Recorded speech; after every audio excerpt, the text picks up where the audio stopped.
Ghaziabad BJP के किसान मोर्चा के प्रदेश अध्यक्ष ने किसानों से अपील करते हुए कहा है कि सभी किसान कोर्ट के आदेश का सम्मान करें। जिस तरीके से किसानों ने आंदोलन जारी रखा हुआ है, हम उनसे अपील करते हैं और कोर्ट भी यही कहता है कि वो बुजुर्ग, महिला और बच्चों को वहां से वापस घर भेज दें। लगातार ठंड बढ़ रही है, उसी को देखते हुए कोर्ट ने यह फैसला सुनाया है। वहीं उन्होंने कहा कि सरकार किसानों के साथ है, किसानों के लिए ही ये कानून बनाए गए हैं। जो राजनीतिक पार्टियां किसानों के आंदोलन को बढ़ावा दे रही हैं, वे सभी पार्टियां अब समझ लें कि जब किसान इस बात को समझ जाएंगे कि यह पार्टियां उनका फायदा ले रही हैं, तो यह लोग उनको अपने गाँव में घुसने तक नहीं देंगे।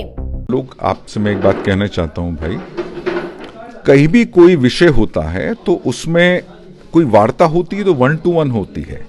एक प्रश्न आता है, उसका हम लोग उत्तर देते हैं।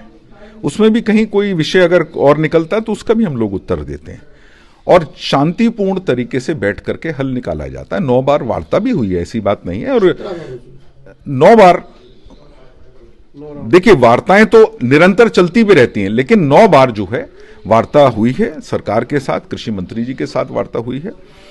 इसके अतिरिक्त वार्ता में 2 बिल ऐसे भी हैं, 2 मांगे किसान की उसमें मंजूर भी हुई हैं, ऐसा नहीं है।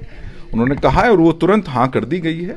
लेकिन कुछ चीजों पर विपक्ष जो है भ्रम जाल फैला रहा है और भ्रमित करने का प्रयास कर रहा है, क्योंकि विपक्ष को शुद्ध रूप से ये लग रहा है कि उसकी राजनीति इन बिल के बाद समाप्त हो जाएगी। किसान शुद्ध रूप से जो आज तक मोदी जी पर विश्वास करता था, वो उसके लिए एक पत्थर की लकीर बन जाएगा। किस करने का मेन मोटिव क्या है आप लोगों का? देखिए, सुप्रीम कोर्ट का एक आदेश आया है जिसमें सुप्रीम कोर्ट के द्वारा तीनों कृषि कानूनों पर स्टे ऑर्डर दिया गया है।